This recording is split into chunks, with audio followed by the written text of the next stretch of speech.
देश में महंगाई की मार लगातार जारी है। हर दिन जरूरी सामानों की कीमतें आसमान पर पहुंच रही हैं। पेट्रोल, डीजल, खाने का तेल, बिस्किट, नमकीन, कपड़ा लत्ता और अब आटे का भाव भी रिकॉर्ड स्तर पर पहुंच गया है। कल शाम आए अप्रैल महंगाई के आंकड़ों ने 8 साल का रिकॉर्ड तोड़ दिया। सरकार की तरफ से जारी आंकड़ों के मुताबिक अप्रैल में खुदरा महंगाई दर मार्च के 6.95% से बढ़कर 7.79% पर पहुंच गई है, जबकि पिछले साल अप्रैल 2021 में यह केवल 4.23% थी। महंगाई के ताजा आंकड़े आरबीआई के 6% के अनुमान से कहीं ज्यादा हैं।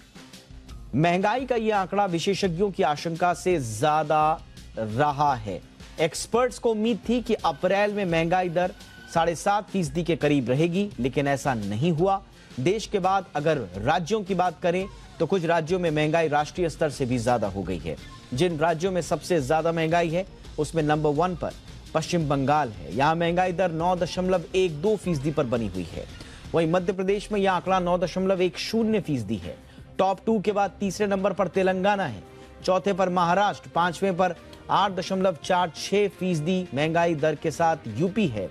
वहीं कम महंगाई वाले राज्यों की बात करें तो इनमें सबसे ऊपर केरल आता है। केरल में महंगाई 5.08% है। वहीं दूसरे नंबर पर तमिलनाडु, तीसरे नंबर पर दिल्ली, फिर हिमाचल और उत्तराखंड हैं। मौजूदा वक्त में जिस चीज की महंगाई सबसे ज्यादा परेशान कर रही है वो है आटा। आटे का दाम 12 साल की ऊंचाई पर पहुंच गया है। अप्रैल में आटे की कीमत बढ़कर 32 रुपए 38 पैसे प्रति किलो तक पहुंच गई। पिछले साल से ही इसकी तुलना करें तो दाम में 9% की बढ़ोतरी हुई है। इस साल आटा करीब 6% महंगा हुआ है। इस साल गेहूं की कीमतों में 25% का उछाल दर्ज किया गया। गेहूं के दाम एमएसपी से भी ज्यादा हैं। जहां गेहूं की एमएसपी यानी न्यूनतम समर्थन मूल्य 2015 रुपए प्रति क्विंटल है, वहीं मंडियों में 1 क्विंटल 2150 रुपए के करीब मिल रहा है। आपको बताते चलें कि आखिर गेहूं के दाम और दूसरी चीजों की कीमतें क्यों आसमान छू रही हैं। महंगाई सिर्फ देश में ही नहीं बल्कि पूरी दुनिया में है और इसकी सबसे बड़ी वजह बना है रूस यूक्रेन युद्ध। रूस यूक्रेन युद्ध की वजह से ग्लोबल सप्लाई चेन प्रभावित हुई है। युद्ध की वजह से इंपोर्ट और एक्सपोर्ट का पूरा गणित बिगड़ गया है। गेहूं के दाम बढ़ने की वजहों को देखें तो रूस यूक्रेन युद्ध के चलते भारतीय गेहूं की डिमांड बढ़ गई। मिस्र के बाद अब तुर्की भी भारत से 50,000 टन गेहूं लेगा और यह पहली बार है जब तुर्की इतनी बड़ी मात्रा में भारत से गेहूं चाहता है। भारत ने 2021-22 में 70 लाख टन से ज्यादा का रिकॉर्ड एक्सपोर्ट किया था। वहीं प्राइवेट कंपनियों ने भी गेहूं की खरीदारी बढ़ाई है। एक तरफ एक्सपोर्ट बढ़ रहा है तो दूसरी तरफ गेहूं का उत्पादन घटकर 10.5 करोड़ टन रहने का अनुमान जाहिर किया जा रहा है। बढ़ती गर्मी की वजह से यील्ड में 15 से 20% कमी की आशंका जाहिर की जा रही है। तो ये तो बात हुई देश में किस तरह से महंगाई आसमान को छू रही है, लेकिन आने वाले दिनों में महंगाई से कब राहत मिलने की उम्मीद है, इस सवाल का जवाब खुद सरकार ने दिया है। वित्त मंत्रालय ने एक बयान जारी कर कहा है कि वैश्विक कारणों से बढ़ रही महंगाई लंबे वक्त तक कायम नहीं रहेगी। विशेषज्ञ भी सरकार के इस तर्क को सपोर्ट करते हैं। उनके मुताबिक ग्लोबल सप्लाई चेन में आता सुधार, बेहतर मॉनसून का अनुमान और कम डिमांड प्रेशर के चलते जल्द महंगाई का पीक आ सकता है। हालांकि कुछ एक्सपर्ट्स ये भी मानते हैं कि महंगाई का पीक अप्रैल में आ चुका है, तो कुछ एक्सपर्ट्स ये भी मानते हैं कि मौजूदा ट्रेंड के मुताबिक महंगाई का पीक सितंबर में आ सकता है और उसके बाद महंगाई दर घटना शुरू हो जाएगी। हालांकि एक्सपर्ट्स ये भी मानते हैं कि वित्त वर्ष 2023 में महंगाई दर 7% के करीब बनी रह सकती है और महंगाई के पीक पर पहुंचने के लिए आने वाले दिनों में आरबीआई समेत दुनिया भर के सेंट्रल बैंक्स ब्याज दरों में और बढ़ोतरी कर सकते हैं, जिससे डिमांड का प्रेशर कम करने में मदद मिले।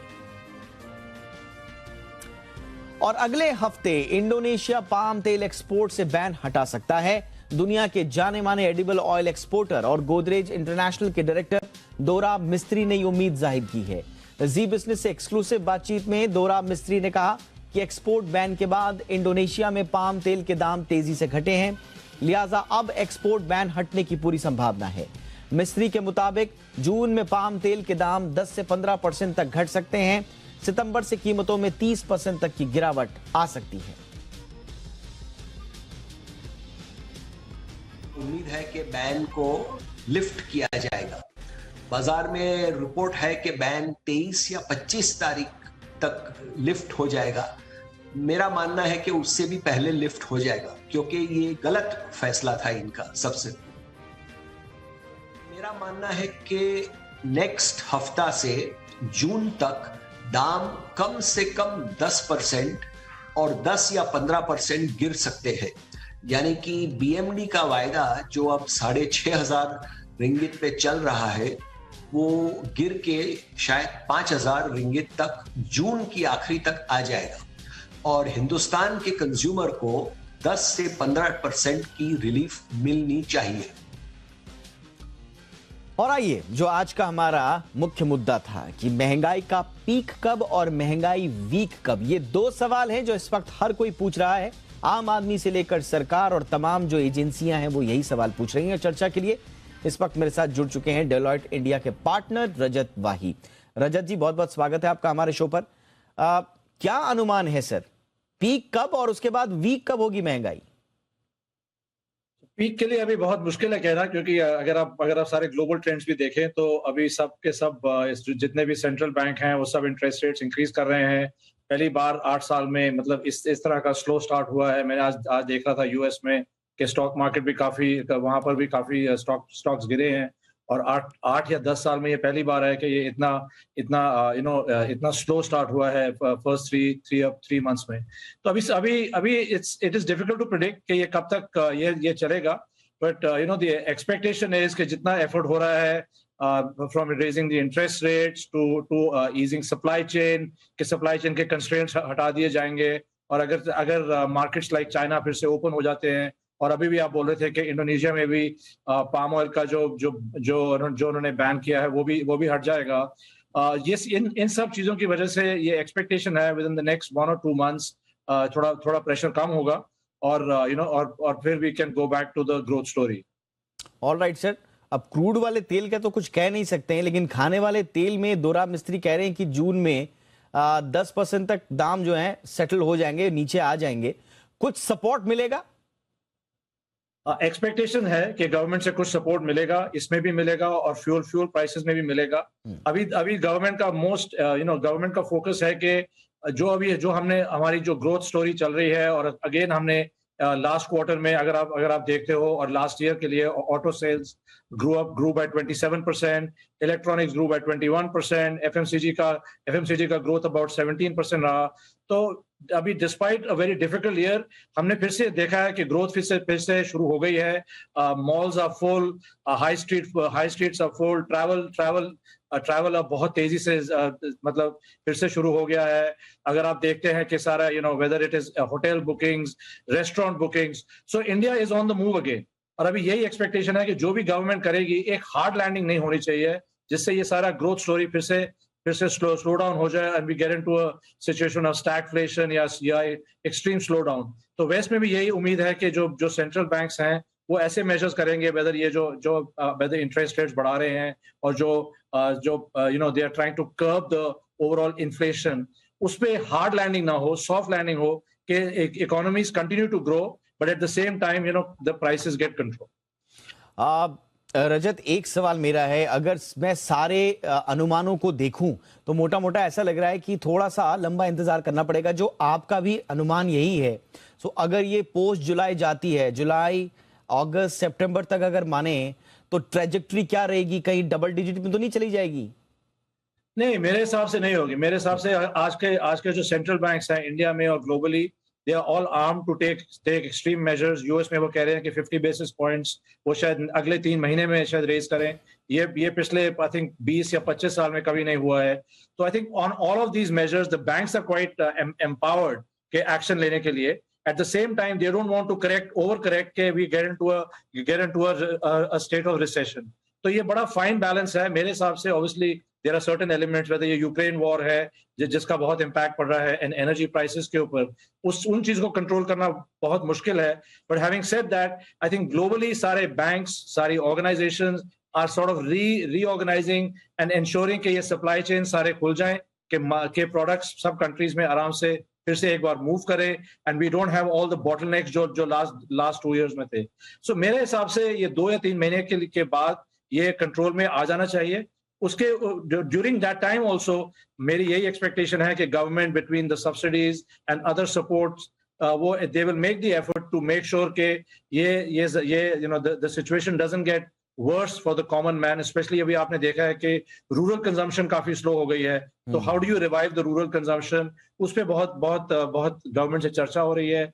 वो सब स्टेक होल्डर से भी बात कर रहे हैं कि कैसे वो रूरल कंजम्पशन को एक बार फिर से रिवाइव करें। अर्बन कंजम्पशन अभी भी स्ट्रांग है, ये के शेप रिकवरी है, where the urban markets have continued to do well for the last 6 months and हम काफी स्ट्रांग रिवाइवल देख रहे हैं। रूरल में काफी स्ट्रेस है because of inflation, so the expectation is कि वो रूरल को एड्रेस करें, ये प्राइस हाइक को थोड़ा कंट्रोल करें, specially with support, so that the situation doesn't get verse. बिल्कुल, और कंजप्शन बेस्ड इकोनॉमी जो कि भारत की रही है, उसमें जो कंजप्शन है वो हर तरह से आना चाहिए। सिर्फ अर्बन इलाकों में ही कंजप्शन ज़्यादा होगा, रूरल में नहीं होगा, तो एक गैप वहाँ पर बना रहेगा। लेकिन एक बड़ी ट्रिकी सिचुएशन है रजत, वो ये कि बार बार ये कहा जा रहा है कि ये सप्लाई साइड का इशू है जो इन्फ्लेशन की वजह से हुआ है, सप्लाई जो क्रंचेस हैं, डिमांड साइड का उतना नहीं है। लेकिन हम देख रहे हैं कि डिमांड भी एक तरह से बूस्ट अप कर रही है, टिकट्स नहीं मिल रहे हैं, आप एयरपोर्ट्स पे चले जाइए तो वहां पर तो इतनी जबरदस्त भीड़ है।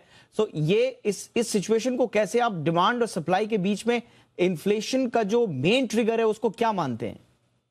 नहीं, मेरे हिसाब से देखो, जो सप्लाई चेन कंस्ट्रेंट्स थे लास्ट 2 years में बिकॉज ऑफ लॉकडाउन्स एंड सारा का सारा डिस्टर्ब हो गया, a lot of that has been addressed now. Companies have figured out कि सप्लाई में कैसे, मतलब whether it is finding new source of supplies, de-risking from markets like China and finding other markets. India का बहुत बड़ा role रहा है, बाकी सारी कंट्रीज का है। सो वो सारा अब काफी तरफ से एड्रेस हो चुका है, और अभी आप देख रहे हैं कि whether it is shortage of chips, shortage of all of those, lot of those things are being addressed already. और डिमांड अगर अच्छी बढ़ रही है तो this is a very positive sign, because for 2 years अगर आप देखते हो, whether it is cinema halls, travel, restaurants, hotels, you know on the go consumption, ये सब बंद हो गया था। We are again seeing the India on the move, we are seeing consumption go up. So यही उम्मीद है कि गवर्नमेंट जो भी करती है, जो भी स्टेप्स लेगी गवर्नमेंट एंड जो सारे जो कॉर्पोरेट वर्ल्ड है, वो इनका यही एफर्ट रहना चाहिए कि कंजम्पशन स्टोरी भी इंटैक्ट रहे, but at the same time prices get controlled, so that जो ऑर्डिनरी कंज्यूमर्स को जो तकलीफ हो रही है, whether it is oil prices, food prices, all the other products prices जिन पे इम्पैक्ट पड़ रहा है, वो इम्पैक्ट ना पड़े। एंड हैविंग सेड दैट, जैसे आप बोल रहे हो, लास्ट होल ईयर रूरल ने ही सारी इकोनॉमी को सपोर्ट किया है। रूरल की ग्रोथ अर्बन ग्रोथ से फास्टर थी, और ये बहुत अच्छा ट्रेंड था, whether sales of tractors, fertilisers, FMCG products, electronics products rural में काफी स्ट्रांग रहे। तो अभी ये थोड़ा ट्रेंड है, जो थोड़ा रूरल में स्लो डाउन है। यही एक्सपेक्टेशन है कि जितने भी गवर्नमेंट ने न्यू इनिशिएटिव्स अनाउंस किए थे in the recent budget, those initiatives will start to kick in, so that at the same time rural consumers will have to start having more money in their hands. एक आखिरी सवाल और एक आम आदमी का सवाल, महंगाई से कब तक लड़ना पड़ेगा, कितने दिन और?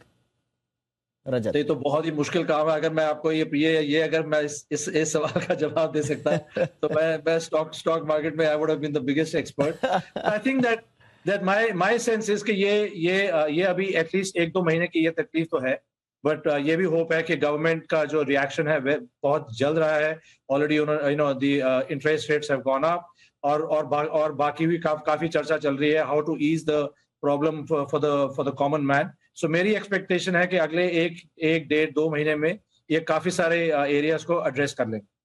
बहुत बहुत शुक्रिया रजत, आपने हमारे लिए वक्त निकाला, और ये महंगाई का जो पूरा मोर्चा है इस पर आपने बहुत अच्छे तरीके से रोशनी डाली। Thank you so much for this analysis. Thank you so much. Thank. और महंगाई के मोर्चे पर राहत देने वाली एक खबर इस बीच जरूर आई है। भीषण गर्मी से न सिर्फ लोग परेशान हैं, बल्कि इससे गेहूं का उत्पादन घटने की आशंका भी जाहिर की जा रही है, और गेहूं का उत्पादन घटने की आशंका अब कम हो सकती है। यह है अच्छी खबर, क्योंकि इस साल दक्षिण पश्चिम मानसून भारत में जल्द ही दस्तक देने वाला है, और इसके 15 मई को अंडमान निकोबार द्वीप समूह में पहुंचने की उम्मीद है। यानी देश में समय से पहले 15 मई को ही मानसून दस्तक दे सकता है।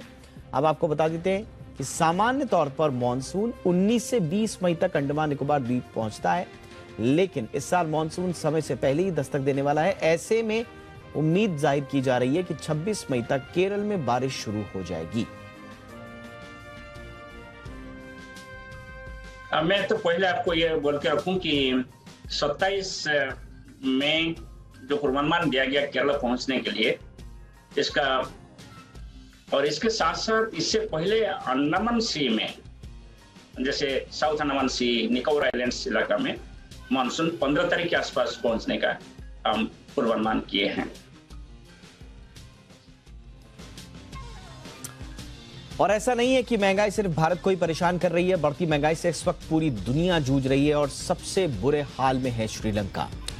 श्रीलंका में आर्थिक संकट हर गुजरते दिन के साथ बिगड़ता जा रहा है। यहां महंगाई दर का आंकड़ा जो है, महंगाई दहाई का आंकड़ा पार कर चुकी है। रोजमर्रा की चीजें आम लोगों की पहुंच से दूर हो गई हैं।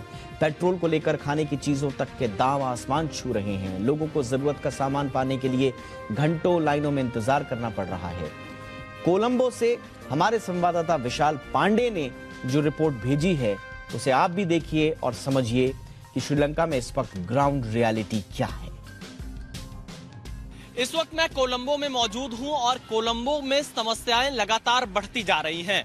पिछले महीने जब मैं कोलंबो पहुंचा था तो पेट्रोल पंप के बाहर थोड़ी कम लाइन दिखाई दे रही थी, लेकिन अब जब मई में मैं यहां पहुंचा हूं तो मैं देख रहा हूं कि वो लाइनें काफी बढ़ चुकी हैं। लगभग 4 से 5 किलोमीटर लंबी लाइन पेट्रोल पंप के बाहर अब गाड़ियों की लग रही है। एक तरफ कार खड़ी हैं, 4 व्हीलर्स खड़ी हैं, एक तरफ बसें लाइन में लग रही हैं, बसों को भी डीजल नहीं मिल पा रहा है, और दूसरी तरफ आप देखेंगे तो ऑटो और मोटरसाइकिल की भी एक लंबी लाइन यहां पर पेट्रोल पंप के बाहर लगी हुई है।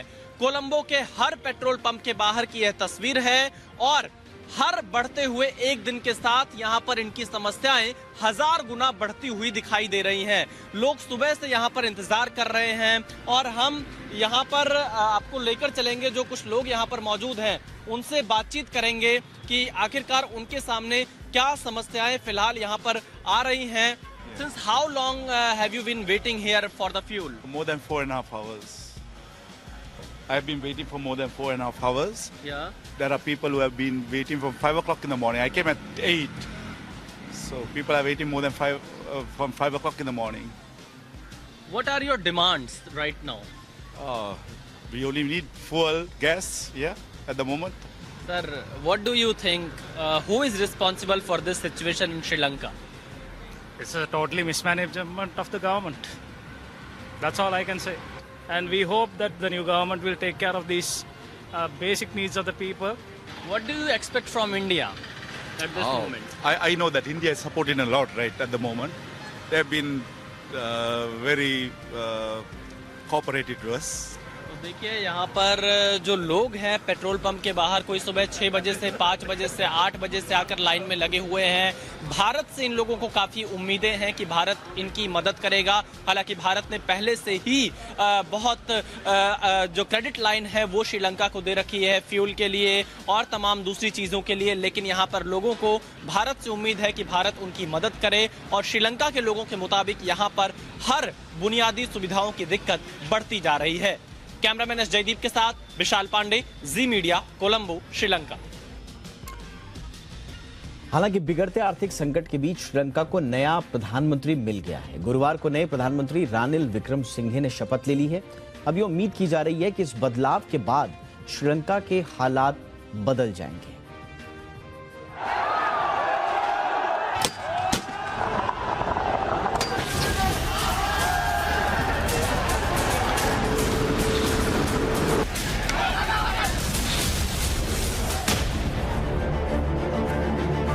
श्रीलंका में आर्थिक हालात कितने खराब हैं, इसका अंदाजा आप इसी से लगा सकते हैं कि मौजूदा वक्त में वहाँ कोई प्रधानमंत्री नहीं बनना चाहता था। लेकिन अभी इंतजार भी गुरुवार को खत्म हो गया। गुरुवार को श्रीलंका में एक सांसद वाली पार्टी के नेता रानिल विक्रमसिंघे को पीएम बना दिया गया। हालांकि रानिल विक्रमसिंघे का अनुभव श्रीलंका के हालात सुधारने में अहम किरदार निभा सकता है। 73 साल के रानिल श्रीलंका के पहली बार प्रधानमंत्री नहीं बने हैं। इससे पहले भी वो श्रीलंका के 5 बार प्रधानमंत्री रह चुके हैं। रानिल का राजनीतिक अनुभव 40 वर्षों का है और बड़ी बात ये है कि पश्चिमी देशों में उनकी छवि प्रो मार्केट रिफॉर्मर की है, यानी उन्हें ऐसा नेता माना जाता है जो आर्थिक उदारीकरण की नीतियों को बेहतर ढंग से लागू कर सकते हैं और इस समय श्रीलंका को एक ऐसे ही नेता की जरूरत है। इसके अलावा वहाँ की ज्यादातर पार्टियों का मानना है कि वो श्रीलंका को IMF से स्पेशल पैकेज दिलवाने में भी अहम कड़ी साबित हो सकते हैं। हालांकि श्रीलंका की मौजूदा सांसद में रानिल विक्रमसिंघे की पार्टी के पास केवल एक सांसद है और सभी को ये फैसला हैरान कर दिया कि आखिर एक सांसद वाली पार्टी देश के सबसे ऊंचे पद तक कैसे पहुंच गई। तो इसके पीछे श्रीलंका के मौजूदा राष्ट्रपति गोटाबाया राजपक्षे हैं। ऐसा नहीं था कि किसी और पार्टी को PM पद का निमंत्रण नहीं दिया गया, बल्कि श्रीलंका की सबसे बड़ी विपक्षी पार्टी के नेता सजीत प्रेमदास को इसका न्योता दिया गया था। लेकिन उन्होंने राष्ट्रपति गोटाबाया को एक चिट्ठी लिखकर ये शर्त रखी कि गोटाबाया निश्चित समय में राष्ट्रपति का पद छोड़ देंगे, लेकिन गोटाबाया राजपक्षे ने इससे साफ इनकार कर दिया। अब रानिल विक्रमसिंघे के नए PM बनने से हालात कितने सुधरेंगे ये तो आने वाला समय ही बताएगा, क्योंकि श्रीलंका में मौजूदा हालात बेहद खराब हैं। लोग अब भी राष्ट्रपति गोटाबाया के इस्तीफे को लेकर अड़े हुए हैं और शायद जब तक वो अपना पद नहीं छोड़ेंगे तब तक श्रीलंका में हालात नहीं सुधरेंगे। लेकिन श्रीलंका में भी इस बार जनता ने मोर्चा संभाल लिया है। ये श्रीलंका के लोगों की ही ताकत है कि गुरुवार को वहाँ की एक अदालत ने पूर्व प्रधानमंत्री महिंद्रा राजपक्षे और उनके परिवार के दूसरे लोगों को श्रीलंका छोड़कर नहीं जाने का आदेश जारी किया है। श्रीलंका में लोगों की मांग राष्ट्रपति के ही इस्तीफे पर आकर रुक जाती है, पर राष्ट्रपति ने फिलहाल चिंताओं की गठरी नए प्रधानमंत्री के सर डाल दी है। अब देखना ये है कि प्रो मार्केट रिफॉर्मर के नाम से मशहूर रानिल विक्रमसिंघे कितने समय तक श्रीलंका की अर्थव्यवस्था को पटरी पर ला पाते हैं। कोलंबो से विशाल पांडे के साथ ब्यूरो रिपोर्ट, जी मीडिया। देश की लीडिंग मीडिया कंपनी जी ने डिजिटल फील्ड को विस्तार देते हुए बेंगलुरु जी टेक्नोलॉजी एंड इनोवेशन सेंटर की शुरुआत की है। बेंगलुरु में इस सेंटर का उद्घाटन कर्नाटक के मुख्यमंत्री बसवराज बोम्मई ने किया। कर्नाटक के राज्यपाल थावरचंद गहलोत भी जी टेक्नोलॉजी एंड इनोवेशन सेंटर पहुंचे। उन्होंने जी एंटरटेनमेंट के डिजिटल बिजनेस एंड प्लेटफॉर्म्स के प्रेसिडेंट अमित गोयंका ने इस सेंटर के बारे में विस्तार से जानकारी दी। 80,000 स्क्वायर फीट में फैला जी टेक्नोलॉजी एंड इनोवेशन सेंटर जी के टेक, डेटा और टैलेंट का एपी सेंटर होगा। ये सेंटर जी के लिए AR, VR और NFT के इस्तेमाल से मेटावर्स की दुनिया यानी आभासी दुनिया बनाएगा। जी का ये टेक्नोलॉजी और इनोवेशन सेंटर रोजगार के कई अवसर भी खोलेगा। जी टेक्नोलॉजी एंड इनोवेशन सेंटर से डिजाइन, टेक्नोलॉजी, डेटा और साइबर सिक्योरिटी फील्ड के कई विशेषज्ञ जुड़े हैं जो भविष्य की तकनीक और उनकी चुनौतियों पर काम करेंगे। इस सेंटर के उद्घाटन के मौके पर मुख्यमंत्री बसवराज बोम्मई ने कहा कि जी शुरू से ही एंटरटेनमेंट सेक्टर में कुछ नया करने के लिए जाना जाता है। यही कारण है कि देश में सबसे ज्यादा देखा जाने वाला नेटवर्क जी है। जी entering into the arena has brought a sea of change, beginning with entertainment, then with news, then with digital platforms. And G has been very, very quality conscious. That's how G has withstood the onslaught of so many channels, and it was too different. That's why it is most watched TV among all sections of the society, including women, who is maximum user of TV. इस मौके पर जी entertainment के digital business and platforms के president Amit Goenka ने कहा कि यह centre technology और इनोवेशन से दर्शकों को बेहतरीन एक्सपीरियंस देने में मदद करेगा। Z over the last 3 decades has of course been a pioneer in entertainment, news, and all genres of entertainment and content. And this center would be probably the next decade of growth for Z, where we would like to, using technology and innovation, bring the best experiences to our consumers across scales globally. Of course, I'm glad that we are doing this in the IT capital of our nation, Bangalore. इस मौके पर जी entertainment के technology और data division के president Nitin Mittal से बात की हमारी संवाददाता एकता सूरी ने। मैं हूं इस समय जी के टेक्नोलॉजी और इनोवेशन सेंटर में, जो कि पहला सेंटर है बेंगलुरु में, और मेरे साथ बात करने के लिए हैं डेटा और टेक्नोलॉजी के प्रेसिडेंट नितिन मित्तल। लेकिन इस समय ये मेटा की दुनिया में है, जी वर्स में है, मेटावर्स में है। मुझे इनसे बात करने के लिए रियल दुनिया में लेकर आना पड़ेगा। Welcome to real world Nitin. Thank you, nice to see human beings around. मैं बता दूं कि ये जी वर्स में थे क्योंकि जी बहुत बड़ा धमाका करने वाला है। अगर हम वेब 3 की बात करें तो मीडिया और एंटरटेनमेंट इंडस्ट्री में ऐसी ऐसी चीजें ये ब्रांड करने को तैयार है जो आपने शायद सुनी ना हो, सोची ना हो, लेकिन अब आप एक्सपीरियंस करेंगे। एम आई राइट? बिल्कुल। तो थोड़ा जी वर्स के बारे में बताएं। फिल्में होंगी, कंटेंट होगा, सीरीज होंगी, क्या होगा? गेम्स होंगे, मूवीज होंगी, आप उसमें अवतार बन के पार्टिसिपेट करेंगे, एंगेज करेंगे, सीरियल्स बन रहे हैं एंड किड्स कंटेंट भी बन रहा है, which is more education and more information oriented. Lot to come. ये जो और उसमें फूड भी मिलेगा। You can buy food, you can consume food in virtual world. तो एक तरह से मैं कह सकती हूँ कि जी वर्स के जरिए मेटा, NFT, अवतार इस सारी दुनिया में एंटर हो चुका है। बिल्कुल। AR and VR is reality. Matter of time, we'll scale it. Content platforms are there all around us. They will scale. And at Zverse, we'll integrate content, consumers and emotion together. इस centre से कितनी job employment होने वाली है, job creation होने वाली है? So direct jobs 700 to 1000 for this year. Of course, based on how we scale and grow across the globe, it will increase. And within the city, anyway, we already exist. And currently we impact 20,000 lives of families, and hopefully we'll impact more in a positive way, more creative way, and create more opportunities for people to earn money and demonstrate their creativity at a much bigger platform like Z. And that's our whole endeavor. How do we bring youth and young creators on a platform for a new storytelling experience?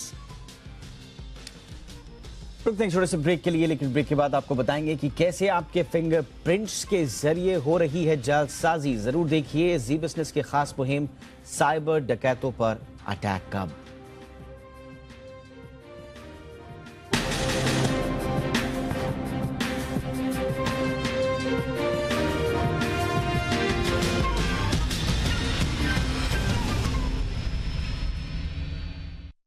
Which language are you comfortable in? Hindi, Urdu, Punjabi, Bhojpuri, math. तो genius हो genius. अच्छा, share कौन सा?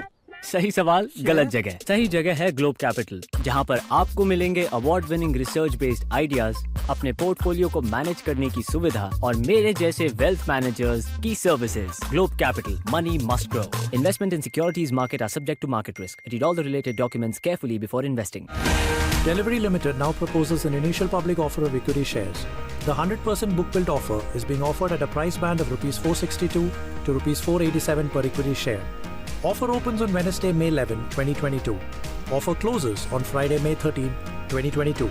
For risk factors and other details, please refer to the red herring prospectus dated April 30, 2022, which is available on the websites of SEBI, the BRLMs and the stock exchanges. Gallant advance TMT सरिया, इसकी ताकत बने घर की ढाल और इसकी flexibility रखे घर को सॉलिड सालों साल। गैलेंट एडवांस TMT सरिया, निर्माण का रियल ही।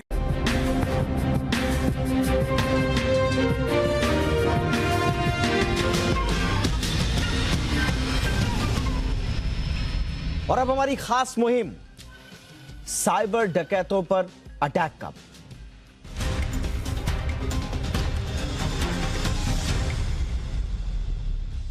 जी बिजनेस की जालसाजों के खिलाफ मुहिम लगातार जारी है और आज हम आपको फ्रॉड के एक ऐसे तरीके के बारे में बताएंगे जिसमें जालसाज फिंगरप्रिंट्स का क्लोन बनाकर ठगी कर रहे हैं।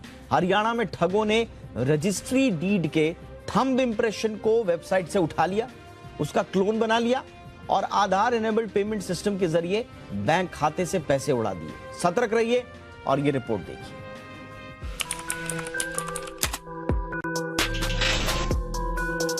आपका ठगी की एक नई मोडस ऑपरेंडी से परिचय कराते हैं। हरियाणा में ठगों ने लैंड रिकॉर्ड डिपार्टमेंट की वेबसाइट से एक शख्स का थंब इम्प्रेशन उठाया, उसे बायोमेट्रिक फिंगरप्रिंट का क्लोन तैयार किया और उसे आधार इनेबल्ड पेमेंट सिस्टम यानी AEPS से जोड़कर कस्टमर के बैंक खाते से पैसे साफ कर दिए। चौंक गए ना आप? जी हाँ, जालसाजों ने ठगी का ये नया तरीका निकाला है। पुलिस भी हैरान हो गई जब उसका इस तरह की नई ठगी से पाला पड़ा। पुलिस ने तत्काल संबंधित रजिस्ट्री विभाग को वार्न किया कि उसकी वेबसाइट से थंब इम्प्रेशन उठाए जा रहे हैं। विभाग इसे तत्काल रोकने का कारगर उपाय करे, यानी अब आपकी ही फिंगरप्रिंट आपके लिए मुसीबत बन चुकी है। तो क्या ये समझे कि तकनीकी के इस दौर में जहां खाता खुलवाने से लेकर सिम कार्ड लेने और जमीन की रजिस्ट्री कराने तक में फिंगरप्रिंट और थंब इम्प्रेशन देना जरूरी होता है, अब जालसाजी का जरिया बन चुका है। इसमें आपकी कोई गलती नहीं होती है, लेकिन ठगे आप जाते हैं। ऐसे में फिंगरप्रिंट और थंब इम्प्रेशन जैसे संवेदनशील डेटा के रखरखाव से जुड़ी सुरक्षा को लेकर सवाल खड़े हो गए हैं। अगर सरकारी वेबसाइट पर थंब इम्प्रेशन और फिंगरप्रिंट का डेटा सुरक्षित नहीं है, तो उसे वेबसाइट पर रखा ही क्यों गया है? ऐसे में तब जब साइबर ठग बायोमेट्रिक क्लोनिंग में माहिर हो चुके हैं। इस नई ठगी का जाल अब पूरे देश में फैल चुका है। पिछले साल जोधपुर में ठगी के ऐसे ही एक नेटवर्क का भंडाफोड़ हुआ था, जो हरियाणा, राजस्थान, झारखंड, महाराष्ट्र, उत्तर प्रदेश, कर्नाटक और बिहार में अपना जाल बिछा रखा था। दरअसल किसी कस्टमर को कियोस्क के जरिए पैसे निकालने के लिए अपना फिंगरप्रिंट देना होता है, जो कि उसके आधार के फिंगरप्रिंट से मैच होना चाहिए। ये मैच होने पर ही बैंक के कियोस्क ऑपरेटर को पैसे जारी करने का संदेश मिलता है। लेकिन यहाँ जालसाज ग्राहक के फिंगरप्रिंट को कियोस्क में सेव कर लेते थे और उसका क्लोन तैयार कर खाते में पड़ी रकम पर हाथ साफ कर देते थे। इस तरह की ठगी में जहां बैंकों के बजाय जन सुविधा केंद्रों पर लेन देन होता है, ठग वहां अपना जाल बिछाते थे। ऐसी ठगी से बचने के लिए अपने बैंक खाते को आधार इनेबल्ड पेमेंट सिस्टम से ना जोड़ें, इसे डिसेबल कर दें। किसी भी रकम निकासी के लिए अपनी मोबाइल पर OTP मंगाएं, ताकि OTP डालने पर ही पैसा निकले। अगर जन सुविधा केंद्र या ई-मित्र कियोस्क से पैसे निकालने हो तो अत्यधिक सावधानी बरतें। उसी कियोस्क पर जाएं जहां से हमेशा पैसे निकालते हों, वरना ठग आपकी रकम पर नजर गड़ाए बैठे हुए हैं। मौका मिलते ही आपके खाते की रकम गायब हो सकती है। सभी एहतियात बरतने के बाद भी अगर ठगी के शिकार हो जाते हैं तो तत्काल पुलिस में इसकी सूचना दें। उत्तराखंड के केदारनाथ धाम में श्रद्धालुओं की भारी भीड़ उमड़ रही है और इसे देखते हुए प्रशासन ने VIP एंट्री पर रोक लगा दी है। अब VIP लोगों को भी आम लोगों की तरह केदारनाथ धाम के दर्शन करने होंगे। 4 धाम यात्रा शुरू हुए 1 सप्ताह बीत चुका है और अब तक करीब 1,30,000 से ज्यादा श्रद्धालु दर्शन कर चुके हैं। 2020 और 2021 में कोरोना के दौरान 4 धाम यात्रा करने वाले श्रद्धालुओं की संख्या में जबरदस्त गिरावट आई थी, स्वाभाविक भी थी। लेकिन अब जैसे ही ओपन अप हुआ है सब कुछ, तो तमाम जो श्रद्धालु हैं वो उमड़ रहे हैं। आंकड़ों पर नजर डालें तो 2020 में 2,20,000 श्रद्धालुओं ने 4 धाम की यात्रा की। 2021 में 2,42,000 श्रद्धालुओं ने दर्शन किए। लेकिन इस बार आलम यह है कि बीते 1 सप्ताह में ही सिर्फ केदारनाथ में ही 1,30,000 से ज्यादा यात्री दर्शन कर चुके हैं।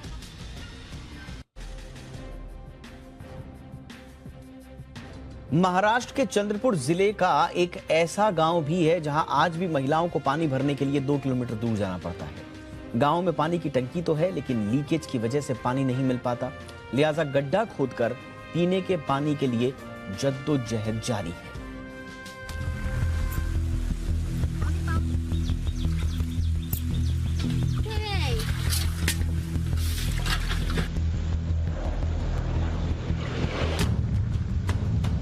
ये है महाराष्ट्र के चंद्रपुर जिले का हेटी नांदगांव। आजादी के इतने साल बाद भी पीने के पानी के लिए किस कदर मेहनत करनी पड़ती है, ये तस्वीर देखकर ही आपको पता चल जाएगा। गांव में बहुत कुछ है, पढ़ने के लिए प्राइमरी स्कूल है, दिखाने के लिए एक बड़ी सी पानी की टंकी है, लेकिन टंकी तक जो पाइपलाइन है उसमें इतने छेद हैं कि पानी कहाँ चला जाता है ये किसी को पता नहीं। करीब 800 की आबादी वाले इस गांव के लोग गंदा पानी पीने को मजबूर हैं। पानी की टंकी होने के बावजूद लोगों को 2 किलोमीटर दूर जाना पड़ता है। गांव की महिलाओं के लिए तो दोहरी मुसीबत है, घर के सभी सदस्यों का ख्याल रखना और पानी के लिए दिन रात मशक्कत करना। तपती दोपहरी में गांव की महिलाएं बर्तन लेकर गड्ढा खोदने लग जाती हैं। मिट्टी हटाने के बाद पानी मिलता है, वो भी पीने लायक नहीं रहता, लेकिन जिंदगी तो चलानी ही है। किसी तरह जब पानी दिखता है तो उसे छानकर बर्तन में भर लिया जाता है।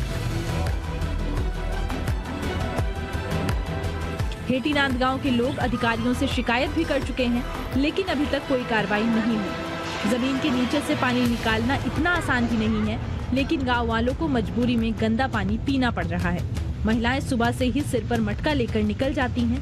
रास्ते में जहां थोड़ा साफ पानी की गुंजाइश दिखती है, वहीं गड्ढा खोदकर पानी निकाल लिया जाता है, लेकिन साफ पानी मिलना एक सपने के पूरे होने जैसा है।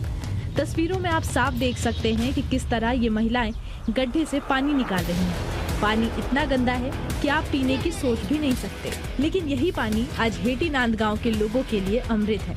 गांव में लगी ये पानी की टंकी भले ही लोगों को मुंह चिढ़ा रही हो, लेकिन एक सच्चाई ये भी है कि सरकारी तंत्र किस कदर गांव वालों के प्रति बेरुखी अपनाए हुए है। ब्यूरो रिपोर्ट, जी मीडिया।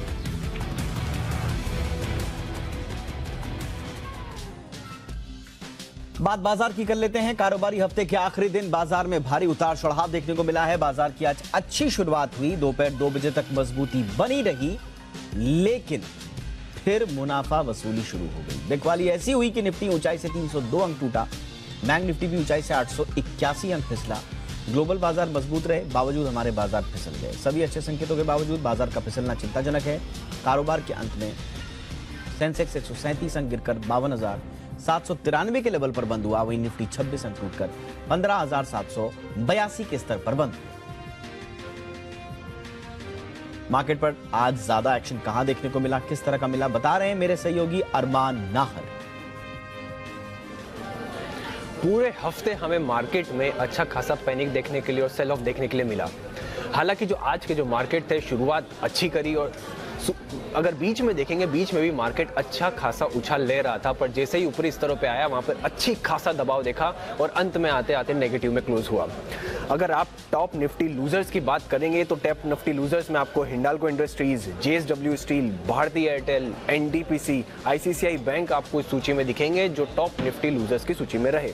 उसके अलावा अगर आप लूजर्स देखेंगे तो उसमें आपको हेटसन एग्रो, गुजरात नर्मदा, वैली फर्टिलाइजर्स और वेदांता जैसे स्टॉक दिखेंगे जहां पर अच्छा खासा कट देखा गया। जो निफ्टी मेटल अगर देखेंगे तो निफ्टी मेटल में अच्छा खासा प्रेशर देखा गया। अब कौन से स्टॉक्स रहे फोकस में? एसबीआई नतीजों के चलते फोकस में रहा, हनीवेल ऑटो जिसके नतीजे काफी खराब आते हुए दिखे। अगर टाटा मोटर्स देखें, टाटा मोटर्स के भी नतीजे के कारण फोकस में रहा। पूना वाला फिनकॉर्प, मैट्रिमनी ने बहुत ही बढ़िया बायबैक प्राइस का अनाउंसमेंट करा 1150 के, जो कि मौजूदा भाव के हिसाब से लगभग 70% प्रीमियम पर था। अब टॉप निफ्टी गेनर्स कौन कौन से थे उस सूची में आपको नाम दिखेंगे। सन फार्मा, M&M, HUL और टाइटन ऐसे स्टॉक्स थे जो टॉप गेनर्स की सूची में थे। अब निफ्टी के अलावा दूसरे गेनर्स कौन कौन से थे? दूसरे गेनर्स में आपको दिखेगा PB fintech, Tata Elxsi, IFB industries, Nazara technology. जो न्यू एज कंपनीज हैं उनमें थोड़ा बहुत पिटाई हो चुकी है ऑलरेडी, तो थोड़ा बहुत उनमें आज भी उछाल देखा गया। ओवरऑल देखें अगर तो ये पूरा सप्ताह और आज का दिन भी अच्छा खासा सेल ऑफ देखना गया। हर जगह आप भले मिड कैप देखिए, स्मॉल कैप देखिए, निफ्टी देखिए, सभी जगह अच्छा खासा सेल ऑफ मार्केट में देखने को मिला। और आइए जरा फटाफट से अमेरिकी बाजारों का हाल भी देख लेते हैं। वहां पर इस वक्त शुरुआती कारोबार जो चल रहा है वो किस दिशा में जाता हुआ दिखाई दे रहा है। अमेरिकी बाजारों का हाल देखते हैं फटाफट से।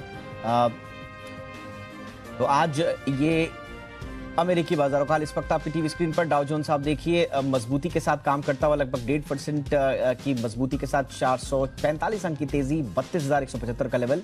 और नैस्डैक आप देखिए तो जबरदस्त तेजी, 3.5% की तेजी के साथ 379 अंकों की जबरदस्त तेजी के साथ आप देखिए 11,750 के स्तर पर कारोबार करता हुआ।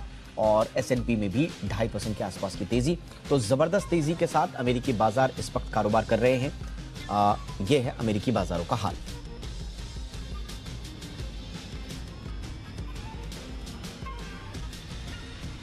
और आइए अब LIC से जुड़ी खबरें आपको दे दें।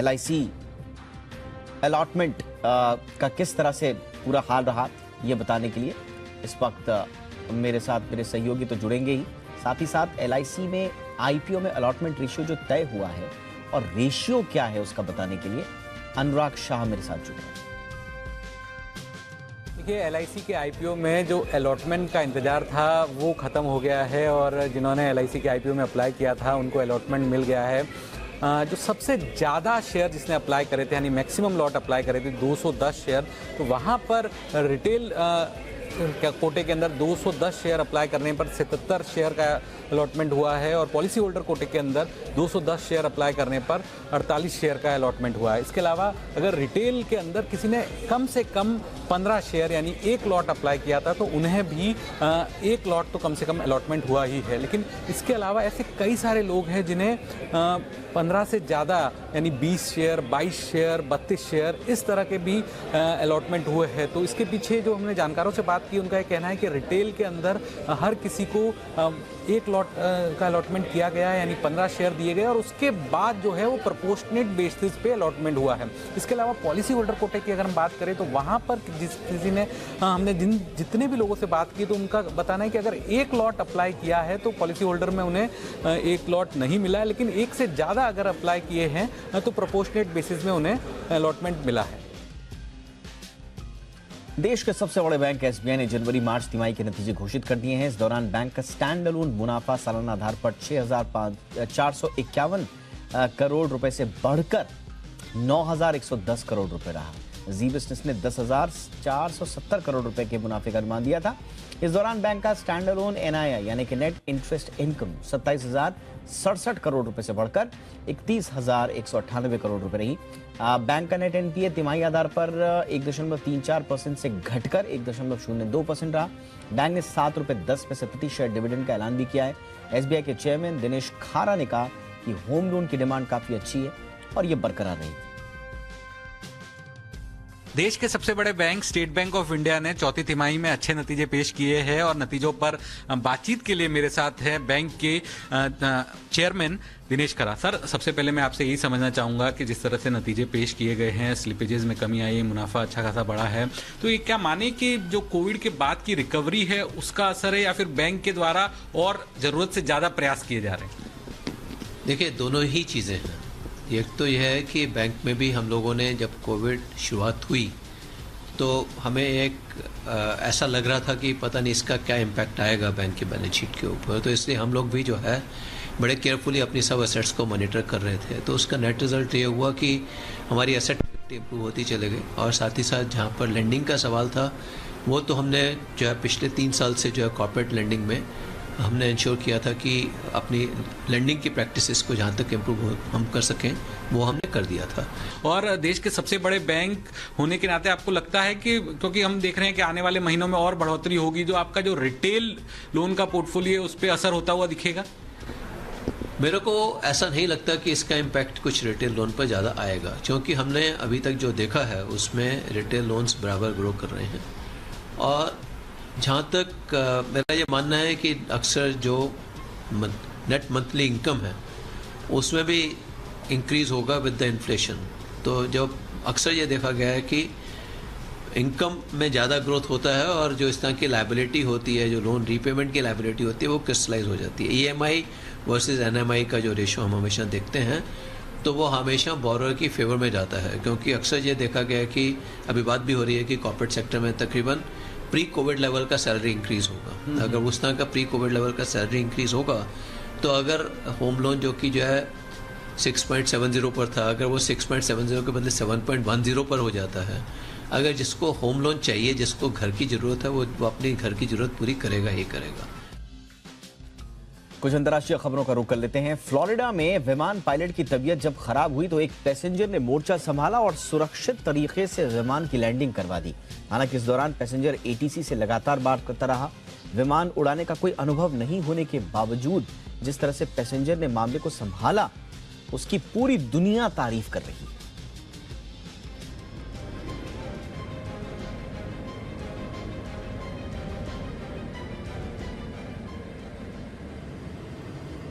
आसमान में उड़ते इस विमान को देखिए।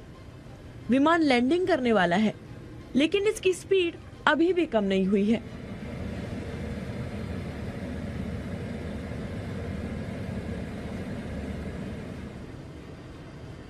विमान हिलडुल भी रहा है। ऐसा लग रहा है कि कोई हादसा ना हो जाए, लेकिन जब विमान ने सुरक्षित लैंडिंग कर ली तो सबने राहत की सांस ली। अब हम आपको पूरी कहानी भी बता देते हैं। दरअसल इस छोटे से विमान में एक पायलट और 2 पैसेंजर सवार थे। विमान बहामास से फ्लोरिडा आ रहा था। पायलट की तबीयत अचानक फ्लाइट में ही खराब हो गई। यात्रियों को कुछ समझ नहीं आ रहा था कि क्या करें। विमान में जो यात्री थे उन्हें कभी विमान उड़ाने का अनुभव नहीं था, लेकिन एक यात्री ने हौसला बनाए रखा और एयर ट्रैफिक कंट्रोल की मदद से विमान को सुरक्षित लैंड करा दिया। इस पूरी घटना का ऑडियो टेप भी सामने आया है, जिसमें पायलट बने यात्री और एटीसी से बातचीत का पूरा रिकॉर्ड है।